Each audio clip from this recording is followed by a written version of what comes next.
Well, good morning, Robin. Good morning, Corey. Hey, I'm so excited to have a few minutes with you to talk about competitive team building, something I'm really excited to learn more about. And welcome to the InSync show. Thank you. Thank you. It's a pleasure to be here. Could you tell us a little bit about yourself and where you're from? Yes, absolutely. I'm Robin Poling. I've been a sales manager at Stonewall Resort for about 20 years. So I'm in the hospitality business.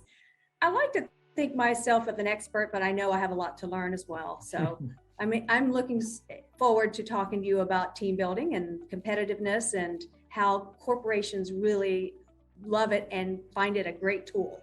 Wonderful. Well, that leads me perfectly into my first question is team building. Obviously, it's been popular discussion, nothing new, but there's been a lot of variations of that. One of them is the competitiveness in that. So what makes team building competitive?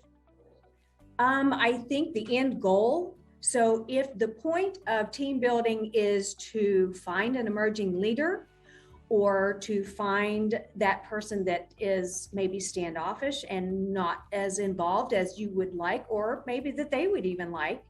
But I think the end goal, if there's a prize, if there's a task to be accomplished, if there's a skill to be learned, then that makes it competitive, because most people have an inner drive to be the best they can be. And that team building exercise, many of them really brings that to the forefront. Do you think the level of intensity there is the sheer nature of people striving to win, be the best, like you had mentioned? Do you think that it kind of ratchets up the intention of the meetings because that small element is involved? I do. I absolutely do. So then the company gets the return on investment, because it can be time consuming and it can also be expensive. But then the outcome, again, if you're looking for an emerging leader, if you're looking to build cohesiveness, if you're looking to build a skill or finish a task, that's what makes it competitive. And that's where you get your return. I see. You'd mentioned about an outcome. So in some of these events, is the task at hand related to a problem they're specifically trying to solve, or is it more leisurely driven? Like, and the next question I was going to ask you, what are some of these types of activities? But I just thought about this. Is it in line with the actual outcome you're there for the meeting? I think so. I think that's the best team building experiences, have absolutely customized components that reflect the meeting, the purpose of the event, the conference, the sales meeting. So it needs to be tied together for an experience that the person's going to walk away and say, I really enjoyed that. I feel great about what I've done and what I can contribute to my organization. Fantastic. Well, what are some of these activities, by the way? So could you share a few examples? Sure. Scavenger hunts are always fun. Those, you go to a certain station and you get clues to the next. You can answer questions. You can perform activities such as a photo op, or the group has to do a certain thing before they can get the clue and go to the next stop. That's a real competitive one. Then maybe some of the lesser competitive ones are culinary team building, where you put together the ingredients and the end result is your own luncheon or your own dinner. And the competitiveness comes in preparation and in display and presentation. We had a group here that did a salad challenge. It was a group of ladies, by the way. Right. And they prepared their own salads, and the winning team actually put a little Ken doll on the top with a stake in his heart to tell where they were going. Oh, wow. And they had a blast. They really had a blast. They worked together. There were about 12 of the ladies, and they really enjoyed that experience. I bet. And I could only imagine with the recent rise in popularity of shows like Hell's Kitchen, and there's quite a few. So I can only imagine that the food and beverage element comes to mind quite often. So have you seen adoptions from some of those shows, or have you seen any correlation there? Yes, absolutely. We'll put ingredients in a box, and the teams have to go and maybe don't even have a recipe. They have to come up with their own recipe. Salads, that's an easy one to do, really. I mean, sure. You have different types of lettuces, you have different types of garnish, different types of dressings. So you can come up with a nice competition. Nice. And understanding that, and I'm looking at your beautiful backdrop there, having that amazing body of water as a stage, having water in a lake, I'm sure opens up some other activities. I love being on the water, by the way. It's kind of one of my, so you had me at the lake. So what are some of the other activities that might be water inspired that you can share with us? We do a corporate Olympics, and it's where you get on kayaks and you race out around a barrel and come back. Or you have a fishing casting contest. Put a bucket out in the middle and you have to cast into the bucket. We have had swim races where you have to actually go out and swim around a buoy and come back. It just depends on the different group. Sure. And what is the end result of the team building experience? And then, you can incorporate water, you can incorporate games, you can incorporate, like I said, skills, all different things.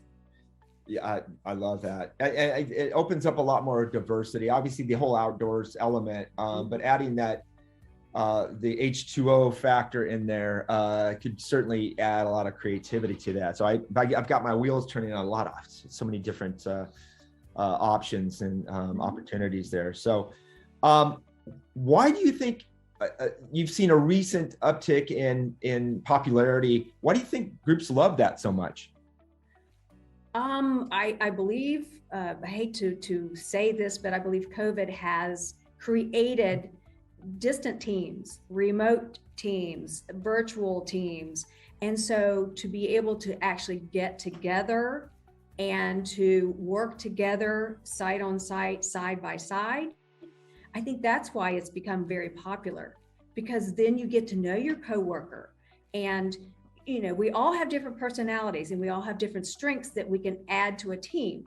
And sometimes if you are remote, you can't see those strengths. You can't experience them and really show them. If you want to move up, say, in your company as well, you need some opportunities. And I think these are great opportunities to show your strengths, to show your talents, to show your drive, to just show the advancement of your career. I love that. Has there been, what's been one of the most, maybe the word intense comes to mind when I think of competitive, you're right. You've got these people that are really wound up and they're that type of person. Yes. Does any particular event or a memory come to mind that's been way more dramatic? Because I love the word dramatic, that comes to mind as well. Anything that you can share with us on that level?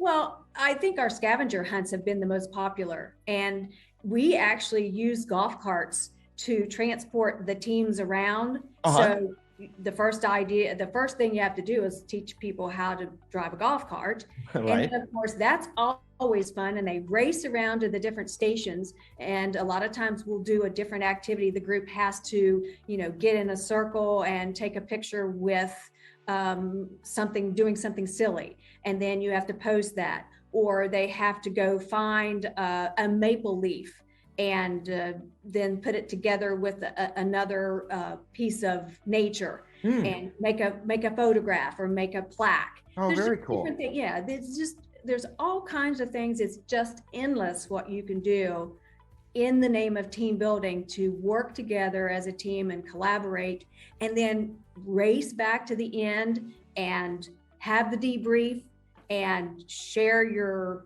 results, and then maybe win a prize. I love that. You threw in a combination of creativity, problem solving, and competitiveness all mixed in together. That's like the three ingredients for something that just sounds really fun. And that sounds like something, maybe it lures something we could really get behind. That's sounds amazing. There's just all types of opportunities to showcase your employees, your team, the cohesiveness, and to see emerging leaders, see emerging managers. If you're looking to promote someone, there's just a lot of opportunities to have results. Fantastic. For someone that is looking to host a competitive team building event, what would be a Robin polling tip that you could pass along? Know your audience, number one. Number two, know the reason you're doing the team building. Is it going to be for fun? Is it going to be for skills? Is it going to be for a task? And then make sure that the participants are kind of on the same level. You know, many leaders are drivers, and some of the other team members, if they're not at the same level, maybe not as driven to take the lead.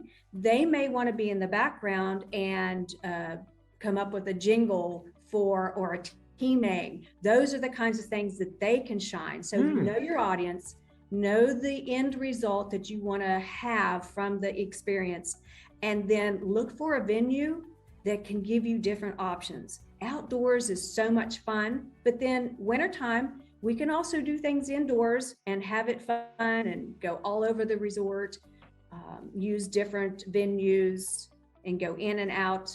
There's just a lot of different things you can do to make it exciting and that everybody wants to participate. You know, you have some people that are like, yes, I'm ready to go. Let's do this. And I was like, oh, you have to do this.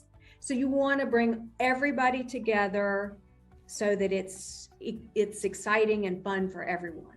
Yeah, I would think there's people that are kind of in their shell, but I'm assuming if they were going to go to a team or group outing, it would be much more enjoyable rather than sit and listen to a presentation or be in a classroom.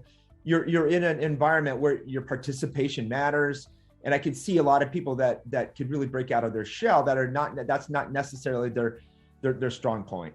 Exactly. And you might see things in people that you don't see in an office setting or in a manufacturing floor setting. So it's an opportunity to see your people and how they interact with each other and how they're set in their life and their position. It's really good opportunity to showcase your skills. Very interesting. Yeah, I love that. Well, hey, Robin, I really appreciate you spending a few minutes with us this morning. I can't wait for our next chat, and hope you have a great rest of the week. You as well.